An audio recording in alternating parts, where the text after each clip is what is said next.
All right, y'all. Welcome back to the show. It's Anti-War Radio. I'm Scott Horton, and as promised, our next guest is Robert Parry.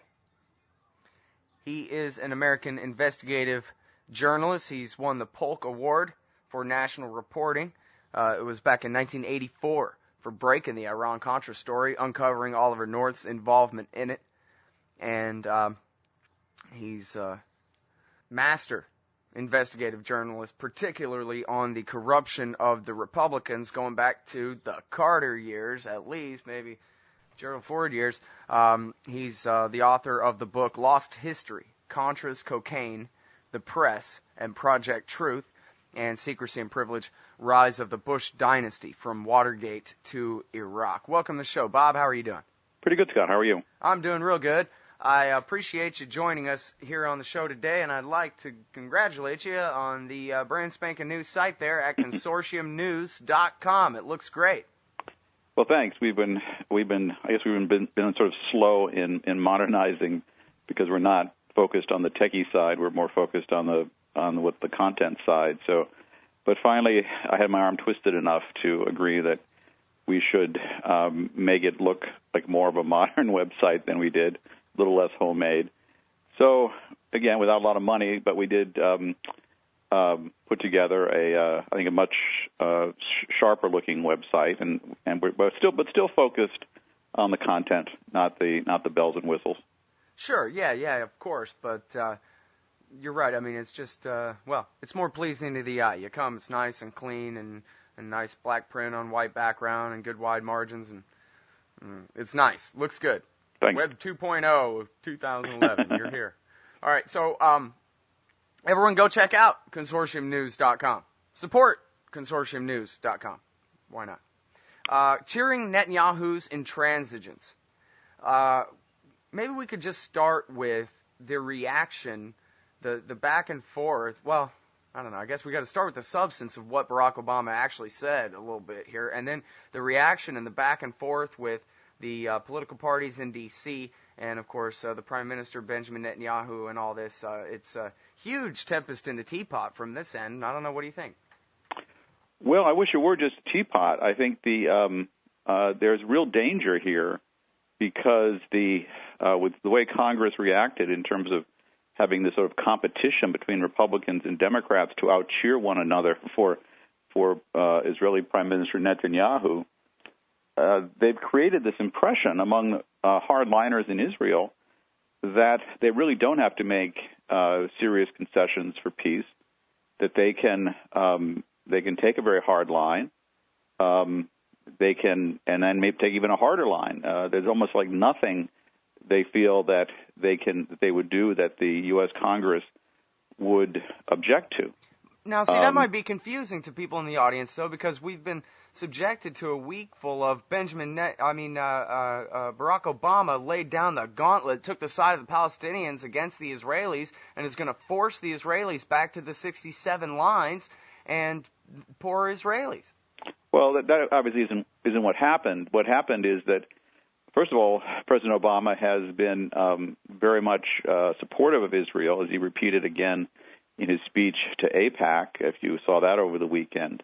But he did say, which is something that was actually not that controversial, really, or shouldn't have been, because it's been a position held by both former U.S. presidents and even Israeli prime ministers in the past, including Netanyahu in the past, that the negotiations for a boundary between the Palestinian state and the Israeli state should use the 1967 borders as a starting point with land swaps.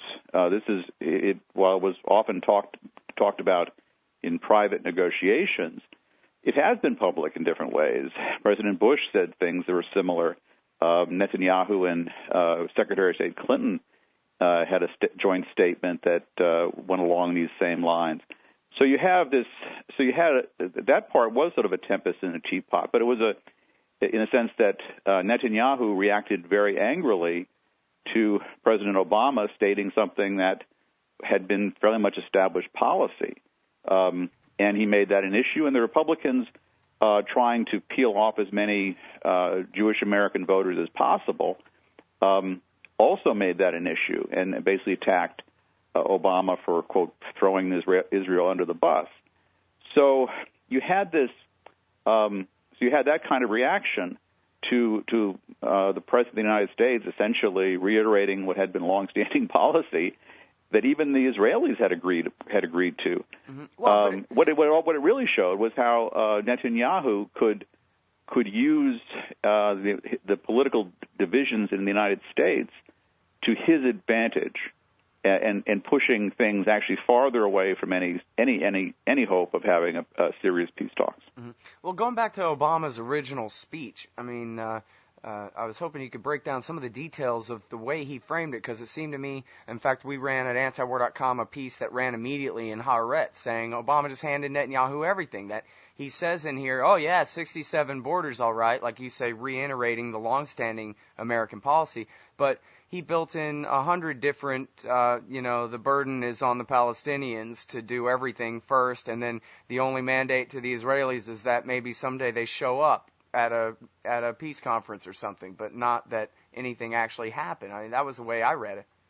Right. I would agree that basically President Obama was taking a fairly pro-Israeli side on this, but even this rather small point that Netanyahu disagreed with was then blown up into a major confrontation, right, which set the stage for this bizarre performance a couple days ago, in which Netanyahu was invited to speak to a joint session of the U.S. Congress, and you had both Democrats and Republicans bouncing up and down every time he spoke a few words to give him a standing ovation, something that not even American presidents get when they do a State of the Union address, when there's, I think, too much of that bouncing up and down in those cases, too. But this was like the two sides competing to show that, no, I'm more pro-Israeli than you are. And it was rather unseemly. Harry Reid betrayed Obama right off the bat, the majority leader in the Senate. Well, I think there's obviously a point where the Congress is so afraid of offending the hardline Israeli supporters that it is essentially giving a carte blanche to people like Netanyahu. And things could get much worse. The point I was trying to make was, and I try to make in this article you're referring to at consortiumnews.com, is the fact that there are already plans afoot among the hardline Likudniks, people in Netanyahu's own party, to move very aggressively against the Palestinians if they seek, as they're expected to, UN recognition of their own state. They're expected to go to the UN in September and have the General Assembly recognize a Palestinian state. Now, the Deputy Speaker of the Knesset, Danon, who is, one of his, he's part of Netanyahu's ruling coalition. He's a Likudnik. He has proposed. He did this on the op-ed page of the New York Times. You can go back last week and look at it. He said if this happens, Israel should annex the entire West Bank and essentially settle it. Make the Palestinian towns essentially mini Gazas. Essentially that sort of wall them off and leave the Palestinians with no means of support in these enclaves, while Israel would take control of everything else. So what that suggests is that you would have a very dangerous situation, dangerous for not just for the Palestinians, but I think for Israel and certainly for its image around the world. Mm-hmm. All right, well, we'll have to hold it right there. Everybody, we're talking with Robert Parry from consortiumnews.com. The brand new and improved, reopened under the same management, consortiumnews.com. We'll be right back. All right, y'all, welcome back to the show. It's Anti-War Radio. I'm Scott Horton, and I'm talking with Bob Parry from consortiumnews.com. The piece is cheering Netanyahu's intransigence, and he was just talking about this op-ed that was published in the New York Times on the 18th, Making the Land of Israel Whole. It's by Danon, who is a member of the Likud party and a deputy speaker of the Israeli Knesset, and it says, well, they basically leave out, let's force march all the Palestinians, off of the West Bank, across the Jordan River, maybe just into it, and says, well, but still, let's just annex all of the West Bank. And you know what I wonder when I look at, Obama's highfalutin rhetoric to the contrary and his actions coinciding? I wonder whether there's just sort of a wink-nod agreement between the Americans and the Israelis that the Israelis are going to get all of what they call Samaria, and the Palestinians be damned. And we'll sit here and say, oh yeah, 67 borders and two-state solution, this, that, and the other thing from now until eternity, or from now until it's too late, Well, I think what Danon is also proposing is quite sinister in that what he's saying is that the Palestinians on the West Bank could not be citizens. They would be confined to these unannexed communities or towns. This sounds awfully much like apartheid. And I know that's a sensitive point. Many defenders of Israel don't like to have what Israel is doing to the Palestinians compared to what the white supremacists did to the blacks in South Africa. But this plan really moves it without any question into that direction. Well, and you're just really paraphrasing Ehud Barak, the former prime minister, the current defense minister of Israel, when you say that. Right.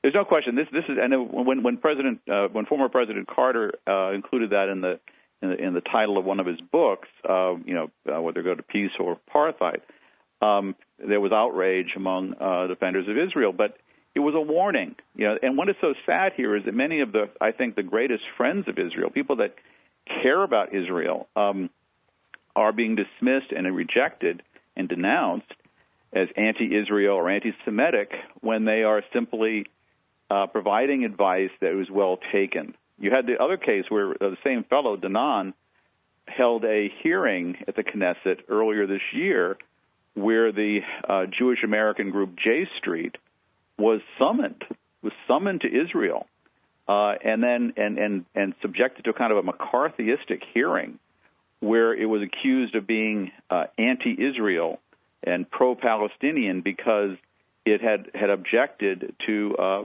the Israeli expansion of settlements. So you have, and what Danon made clear in this was that American Jews are not going to be allowed to dissent, that they must line up behind whatever Israel does, whatever the government of Israel does, they must just say, yes, sir. And that's their function, that's their role. And it was quite, for some Jewish Americans, it was highly offensive that the Likud party is now insisting on that kind of regimented support for its policies. Well, it's puzzling to me. First of all, before I get to the puzzling part, which is, I'll go ahead and say now so I don't forget it, what I thought was official Likud policy that land swaps and give up the West Bank because it is what it is. That pretty much everybody agreed with that long-standing American and even Likud policy. I thought it was. But what about my wild assertion that there's sort of a wink-nod agreement between the Americans and the Israelis to just let this all continue until eventually maybe the Palestinians are simply forced out of the West Bank, off of the West Bank? Well, I don't really see particular evidence for that, at least not at the White House level. Certainly you could look at what happened in Congress this week and suggest that there is that sort of do whatever you want, carte blanche message that's being sent to Netanyahu. But I do think that at the executive branch level, and this is not just the Obama administration, in many ways it also involved number of previous administrations. There has been this desire to have the Israelis reach some kind of an accord, as difficult as that might be, with the Palestinians and make the best of it. So I don't think it's necessarily what the U.S. would like, but President Obama, what he was shown this week was how vulnerable he is to any accusation that he is anti-Israel. And I think you have also the history there was a point, and I've done a lot of work on this, and I did a story over the end of last week about how President Carter, when he was denounced by the first Likud prime minister, Menachem Begin, when Begin was angry with Carter for pushing Begin into the Sinai give back at the Camp David Accord, the peace deal with Egypt, Begin was so angry at Carter for that, and so suspicious that Carter would try to force Likud into accepting a Palestinian state if he got a second term. Begin threw his lot in with the Republicans, with the Reagan campaign, and did everything he possibly could to make sure Jimmy Carter didn't get that second term. So you have this history there of that Israel feels it can pull strings inside the United States in ways that will intimidate politicians, including presidents.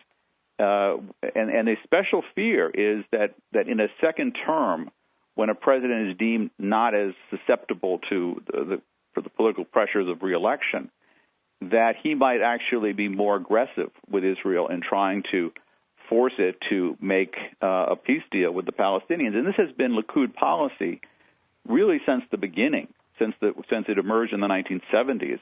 Whatever they say, whatever the rhetoric is, Likud has always found excuses to make sure the peace talks don't go anywhere. Mm-hmm. And sometimes, of course, the Palestinians have made mistakes too, or misjudgments, or they've been pig-headed at times. But every time there's a chance for some kind of deal, Likud comes up with some reason not to do it. And one of the new ones that Netanyahu threw in, which he repeated in before the Congress, was that the Palestinians must not just accept Israel's right to exist. The Palestinians must say that Israel is a Jewish state. And the Palestinians have said that first of all, since they have 20% of Israel's population is Arab, that the Palestinians don't want to do it. But secondly, they say it's not our business. It's not the business of any outsider to define somebody else's state. Israel can do that for itself. They don't need the Palestinians to do it any more than they would need the Americans or anyone else to do it. But here's something that it has a very emotional appeal. It is sort of, in a sense, kind of pointless, but it's something that Netanyahu has made a precondition.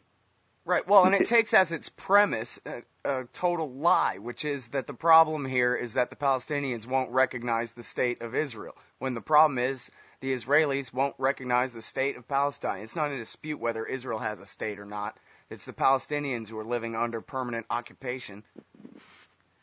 Right. You know? And they just turn the whole argument into this like fantasy land where we all have to start out debunking the Sarah Palin position before we even begin, you know? Right. And it's worked very effectively for Likud, and I think you're right when you say that, and I think it's true that Likud has always had this policy of taking over, as essentially annexing the West Bank, or as much of it as possible. And it's not just security concerns. And I'm sympathetic. I spent time in Israel, especially in the early 90s, and I'm sympathetic to their legitimate security concerns. However, having some of these settlements where they are has nothing to do with security. These are settlements that actually would in many ways make Israel less secure in terms of its boundaries, because they reach out into the West Bank. This is not a matter of, in a sense, widening certain narrow parts. So you have a lot of the settlements around Jerusalem, for instance. So there's a lot of this is not really true, what the Israelis are claiming. The Likud has never wanted to sort of be up front, at least with Americans, about what its real goal is, and that is to take back what Likud considers the biblical lands of Israel, Judea and Samaria, and essentially to make sure that the Palestinians aren't there anymore, or if they are there, they're there only in very small numbers, so they can be used as laborers and some kind of second-class citizens, but not as full participants in the society. And that's been the dilemma. How do you get rid of the Palestinians and take back the land? And that's why I think Danon's op-ed was so important in the New York Times. He kind of lays it out. Right, yeah, he does. Again, that's called Making the Land of Israel Whole. And that's Bob Parry. His latest piece is at consortiumnews.com, cheering Netanyahu's intransigence. Thanks very much for your time on the show today, Bob. Really appreciate it. Thanks, Scott.